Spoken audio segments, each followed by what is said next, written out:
अच्छा बच्चों, वॉकमैन्स ischaemic contracture, ठीक है। इसको कुछ इस तरह से याद रखना है कि कॉन्ट्रैक्चर आपको पता है क्या होता है कि हमारे मसल्स में कॉन्ट्रैक्चर्स बन जाते हैं या हमारे जॉइंट्स में कॉन्ट्रैक्चर्स बन जाते हैं। क्या होता है कि जो हमारी सॉफ्ट टिश्यूज़, मोबाइल टिश्यूज़ होते हैं, जिनमें आप मसल ले लें, टेंडन ले लें या हमारे जॉइंट के अराउंड लिगामेंट ले लें, मतलब जो भी हमारे पास सॉफ्ट टिश्यूज़ स्ट्रक्चर्स होते हैं, उनमें क्या होता है कि उनकी जो जगह होता है ना, वो फाइब्रस टिश्यू आ जाता है, ठीक है। फाइब्रस टिश्यू उसको रिप्लेस कर लेता है, उसकी कोई भी रीज़न हो जाती है, ठीक है। और उसके बाद क्या होता है कि उसमें ना कॉन्ट्रैक्चर प्रोड्यूस हो जाता है, लाइक वो जगह वहाँ से स्टिफ हो जाती है, सख्त हो जाती है। मसल हो तो वो मूव नहीं करता, बिल्कुल आप कह लें कि अकड़ जाएगा। जॉइंट हो तो वो मूव नहीं करता। आप कोई भी ऐसा बंदा ले लें जिसको पर्सन, मतलब है कि पेशेंट ले लें जिसको कोई भी मूवमेंट रिलेटेड इशू है, और अगर उसकी रेगुलर बेसिस पर मतलब वो एक्टिव मूवमेंट नहीं कर सकता कोई पर्सन, और उसकी रेगुलर बेसिस पर पैसिव मूवमेंट नहीं करवाई जाती किसी जॉइंट की, तो आहिस्ता आहिस्ता जॉइंट में कॉन्ट्रैक्चर्स प्रोड्यूस होना शुरू हो जाते हैं। और क्या होता है कि वो पर्सन बिल्कुल अपना जॉइंट मूव नहीं कर सकता, ठीक है। मसल के भी कुछ इसी तरह से होता है कि अगर मूव ना करवाया जाए, जो चीज़ एक्टिवली मूव नहीं कर सकती उसको पैसिवली मूव ना करवाया जाए, तो मसल में भी कॉन्ट्रैक्चर बन जाते हैं और वो चीज़ जो है वो कम्प्लीटली स्टिफ हो जाती है, ठीक है। जॉइंट के केस में तो ऐसा है कि अगर जब वो स्टिफ हो जाएगी, कॉन्ट्रैक्चर्स बन जाएंगे, उसके बाद अगर आप फोर्सफुली जॉइंट को मूव करवाने की कोशिश करेंगे तो जॉइंट जो है वो टूट भी जाता है, ठीक है।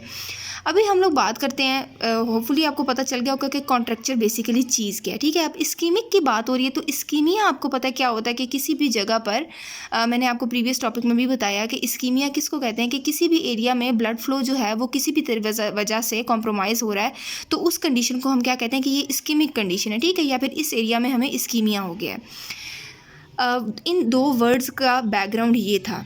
अभी हम लोगों ने जब पढ़ना है वॉकमैन्स इस्कीमिक कॉन्ट्रैक्चर, तो सबसे पहले तो आपको पता होना चाहिए कि ये किस एरिया में होता है। ये बच्चों हमें होता है फोर आर्म में, ठीक है। फोर आर्म हम किसको कंसीडर करते हैं, हमारी एल्बो से लेकर जो रिस्ट तक का एरिया, वहाँ के मसल्स का कॉन्ट्रैक्चर हो जाता है, ठीक है। वहाँ के कौन से मसल्स हो सकते हैं, आपको पता है फोर आर्म में कंपार्टमेंट होते हैं, एक्सटेंसर कंपार्टमेंट है, फ्लेक्सर कंपार्टमेंट है, ठीक है, जिसको हम पोस्टीरियर एंटीरियर भी कहते हैं, जैसे कि मैंने आपको प्रीवियस टॉपिक में बताया।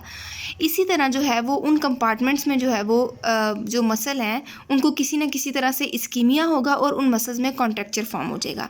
अभी हम बात करते हैं कि ये इस्कीमिया क्यों होगा, ठीक है बच्चों। अभी आप लोग ये एक चीज़ जहन में रख लें, आगे भी बताई जाएगी कि इसका जो मोस्ट कॉमन कॉज है ना वो ये है कि जो हमारी, आपको पता है, मेन आर्टरी अपर लिम्ब में आ रही होती है वो होती है ब्रेकियल आर्टरी, ठीक है। आगे आके फिर उसने डिवाइड होना होता है, रेडियल अल्नर में डिवाइड हो जाती है, ठीक है, और फर्दर हैंड्स की तरफ चली जाती है।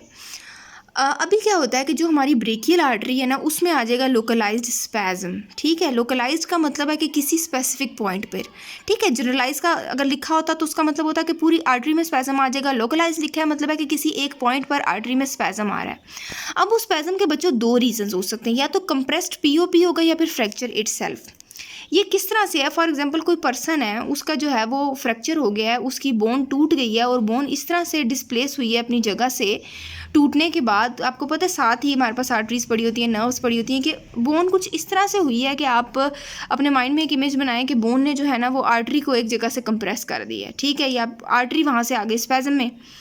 एक तो ये रीज़न हो गया। दूसरा ये है कि बोन के फ्रैक्चर ने उसको इफेक्ट नहीं किया था, लेकिन जो पीओपी लगाया गया ना बोन को ट्रीट करने के लिए, वो इतना टाइट था कि वो उसने कंप्रेस कर दिया हमारी ब्रेकियल आर्टरी को, ठीक है।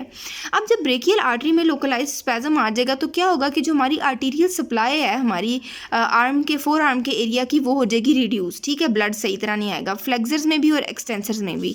अब क्योंकि एज़ कम्पेयर टू एक्सटेंसर्स हमारे फ्लेक्सर्स मसल्स फोर आर्म के लार्ज होते हैं, तो फ्लेक्सर्स जो है वो ग्रेटली इफेक्टेड होंगे और एक्सटेंसर्स पे लेस इफेक्ट आएगा। अभी जब मसल्स पे इफेक्ट आता है, कोई भी मसल हो, एक्सटेंसर हो, फ्लेक्सर हो, उसकी ब्लड सप्लाई जो है वो रिड्यूस हो गई है, तो उस पर क्या इफेक्ट आएगा कि मसल में नेक्रोसिस स्टार्ट हो जाएगी। आपको पता है कि क्या होता है मसल की या किसी भी एरिया की हम लोग नेक्रोसिस किसको कहते हैं कि उसकी इटसेल्फ डेथ स्टार्ट हो जाती है न्यूट्रिएंट्स की कॉम्प्रोमाइज़ की वजह से।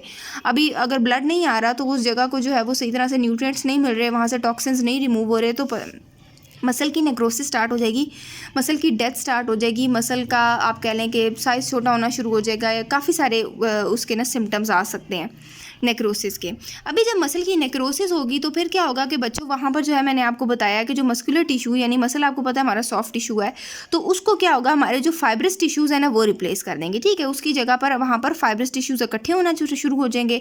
जब फाइब्रस टिश्यू वहाँ पर इकट्ठे हो गए तो वो चीज़ क्या कर जाएगी, कॉन्ट्रैक्ट कर जाएगी और वहाँ पर डिफॉर्मिटी फॉर्म हो जाएगी।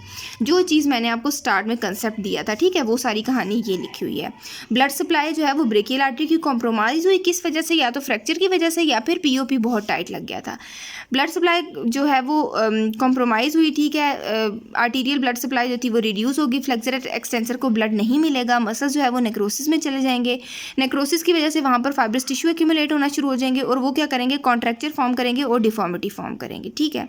अब अगर ये चीज़ जो है, ये कंडीशन हमारी बढ़ती रहती है तो बच्चों एक पॉइंट ऐसा आ जाता है कि हमारी जो डिस्टल हेड ऑफ ह्यूमरस है, ठीक है, जो हमारे पास एल्बो के पास हेड आ रहा है ना, ठीक है, शोल्डर जॉइंट वाली बात नहीं कर रहे। एक ह्यूमरस का हेड साइड शोल्डर जॉइंट पे होता है, एक हमारे पास होता है एल्बो जॉइंट पे। तो जो हमारे पास एल्बो जॉइंट पे होता है उसको कहा जाता है डिस्टल हेड ऑफ ह्यूमरस। तो distal head of humerus, radius और अल्ना, इन तीनों बोन्स का फ्रैक्चर भी हो सकता है due to contracture of these muscles, ठीक हो गया। वो बच्चों हम लोगों ने जो है ना सारी एक्सप्लेनेशन कर दी कि किस वजह से होगा और वो अल्टीमेटली क्या क्या चीज़ें कॉज कर सकता है। अभी बात ये है कि एक बंदे को, एक पर्सन को इस्कीमिक कॉन्ट्रैक्चर्स हो गए तो बच्चों उसमें ना 3 तरह की डिफॉर्मिटीज़ हो सकती हैं, ठीक है। वो हमने सारी कहानी कर ली। अभी मैं सबसे पहले तो आपको दिखाऊंगी कि इस्कीमिक कॉन्ट्रैक्चर्स फोर आर्म में नज़र किस तरह के आते हैं, ठीक है। बच्चे ये है हमारे पास वोकमैन इस्कीमिक कॉन्ट्रैक्चर, ठीक है, ये इस तरह से दिखते हैं। अभी आगे मैं आपको जो है वो जब डिफॉर्मिटीज़ की 3 टाइप्स पढ़ाऊँगी ना तो आपको ख़ुद ही आइडिया हो जाएगा कि वो किस किस तरह से एक जो बंदा है उसकी फोर आर्म की, रिस्ट की ये फिज़िकल प्रेजेंटेशन हो सकती है, ठीक है। ये होते हैं हमारे पास वोकमैन इस्कीमिक स्ट्रक्चर। तो ये जो है ना, ये भी देखें, इधर आपको जो है वो 2-3 टाइप्स दिखाई गई हैं। ये आप लोग देख सकते हैं कि पर्सन की फोर आर्म के जो मसल्स हैं उनकी किस तरह नेक्रोसिस हुई हुई है, क्योंकि मैंने आपको बताया कि जब मसल की नेक्रोसिस हो जाएगी तो वहाँ पर क्या होगा कि पर्सन का जो मसल है वो नेक्रोसिस में क्या होता है कि वो छोटा होना शुरू हो जाता है, उसकी जगह फाइब्रस टिश्यू ले लेता है। तो ये आप लोग देख सकते हैं कि बैक पे पर्सन की जो है वो ये इस जगह पर किस तरह नॉर्मल कंडीशन है और आगे आके बंदे की फोर आर्म की क्या कंडीशन हो गई है। यहाँ पर भी आप लोग देख सकते हैं, जहाँ पर भी आप सर्च करेंगे ना आप लोग देखेंगे कि मसल में लाजमी जो है वो नेक्रोसिस की कंडीशन जो है वो आपको ईजिली विजिबल हो जाएगी। अच्छा बच्चों, अभी आप लोगों ने होपफुली देख लिया होगा कि जो है वो किस तरह की फ़िज़िकल प्रेजेंटेशन होती है वोकमैन्स इस्कीमिक कॉन्ट्रैक्चर की, ठीक है। अभी ये है कि इसमें ना 3 कंडीशंस हो सकती हैं, ठीक है। या तो जो हमारे फिंगर्स और कार्पस के फ्लेक्सर्स हैं ना बच्चे, कार्पस के मसल्स वही होते हैं जो हमारे कार्पल्स वाले मसल्स होते हैं, ठीक है। आपकी जो बुक है स्नेल्स उसमें कार्पस का वर्ड यूज़ किया हुआ है, इसलिए मैंने आपको ये बताया, ठीक है। तो जो हमारे मसल्स, जिनकी फ्लेक्सर मसल, जिनकी फिंगर्स और कार्पल्स पे अटैचमेंट आ रही है या जो उनकी मूवमेंट को इफेक्ट कर रहे हैं ना, वो हमारे मोर कॉन्ट्रैक्टेड होंगे एज़ कम्पेयर टू एक्सटेंसर्स, ठीक है। कार्पस और फिंगर्स के जो फ्लेक्सर्स हैं उन पर ज़्यादा इफेक्ट आएगा एज़ कम्पेयर टू एक्सटेंसर्स। अभी उसमें क्या होगा कि हमारी कुछ कंडीशन इस तरह की होगी कि रिस्ट एक्सटेंड होगी और फिंगर फ्लेक्स होंगी। अभी आप लोग ये देख सकते हैं मेरा हैंड, ठीक है, wrist extend and fingers flex. And आगे मैंने क्या लिखा है कि वाइस वर्सा। अभी बच्चों ये इस तरह से है कि रिस्ट एक्सटेंड है और फिंगर फ्लेक्स है, लेकिन ये बताया गया है कि अगर आपको कोई पैसिवली, ठीक है, अब कोई बंदा है जिसको कॉन्ट्रैक्चर्स बने हुए हैं मसल में, तो वो खुद से नहीं कर पाएगा। पैसिवली यानी कि कोई और पर्सन अगर आपको जो है वो क्या करवाता है, रिस्ट आपकी फ्लेक्स कराता है, इस तरह। जब कोई पर्सन पैसिवली रिस्ट आपकी फ्लेक्स करवाएगा, ठीक है, तो ऑटोमेटिकली आपकी जो फिंगर्स हैं वो एक्सटेंड हो जाएंगी, ठीक है। तो ये आप लोगों ने जो है वो चीज़ माइंड में रखनी है, बुक में इस तरह लिखा हुआ है, ठीक है, कि रिस्ट एक्सटेंड है और फिंगर्स फ्लेक्स हैं। लेकिन अगर कोई पर्सन आपको जो है वो करवाता है पैसिवली रिस्ट फ्लेक्स करवा देता है, तो आपकी फिंगर्स ऑटोमेटिकली एक्सटेंड हो जाएंगी। एक टाइप ऑफ डिफॉर्मिटी ये होती है। नेक्स्ट हम लोग के पास आता है, उसमें क्या होता है, इसमें तो थे आपको पता है कि कार्पस और फिंगर्स के जो फ्लेक्सर्स थे वो ज़्यादा इफेक्टेड थे एज़ कम्पेयर टू एक्सटेंसर्स।